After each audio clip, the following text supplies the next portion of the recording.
Hey guys, be sure to like me on Facebook and follow me on Instagram for extra content you won't see here.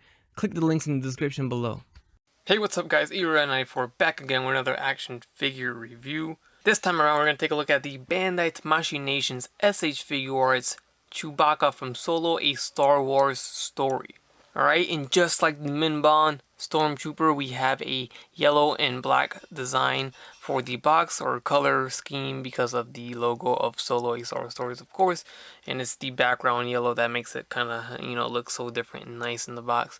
But it's worth pointing out because it looks nice. Anyways, you can clearly see what you're going to get here. You got CHEWBACCA, some accessories, some faces and stuff like that. The side of the box is standard stuff. The other side we got CHEWBACCA, and then on the back, more CHEWBACCA. Let's get them out the box now and check them out for ourselves.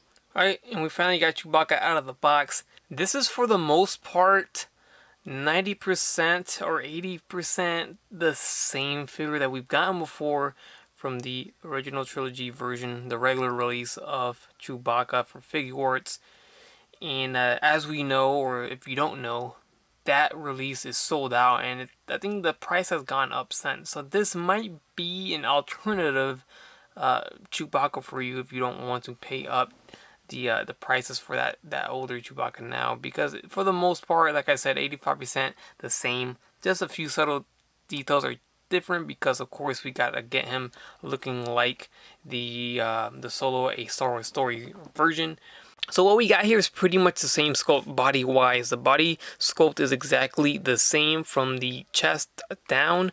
When it gets to the head is a new sculpt. All the heads, even though they all have pretty much the same face expressions as the original release, the sculpt as in the hair is shorter, and I'll show you that once we do a side by side. And of course the color of the hair is a little different paint than the original release of it. And of course, yes, the strap or the satchel he's got on that's not what he wore in the original trilogy. So this is what he wore in Solo. So obviously that is there. And then we do get some accessories, a few, not too much. We do get the two fists on the figure right there. We get the neutral normal face without the goggles, and then we do get the yelling face without the goggles. So the only face with the goggles are going to be just a neutral face right there. They're not removable, although they do look like they can. I don't recommend you taking them out because they're not meant to come out. We get two open hands, one hand with the fingers curled, and this is to hold the under the barrel of the rifle that he comes with, and of course a trigger finger for that rifle. And speaking of the rifle, let's get it in here. There you go, and this is a beautiful piece right here. They did a great job sculpting it and painting it and adding all the detail to this thing. It looks very nice. So he does not come with his iconic crossbow because of course he did not use that.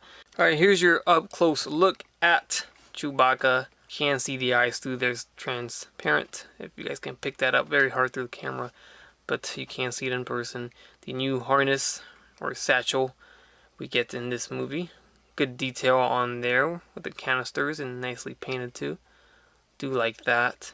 So in terms of articulation, his head's gonna swivel left and right.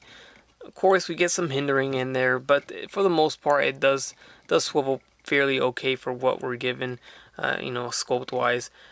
Up and down, we're gonna look up like this. Down, not gonna happen. The arms are going to go forward and back. We're going to go in and out this far, which is pretty good. We do get a bicep swivel, good socket joint for the shoulder, double jointed elbows, swivel at the wrist with a ball jointed hinge. We get a waist swivel down here, which also acts like a diaphragm joint, a little bend forward and back and a tilt. We get the legs moving forward this far, in and out this far, which is nice. We do get a thigh swivel, the double jointed knees, ankle hinge, ankle pivot, and the toe hinge.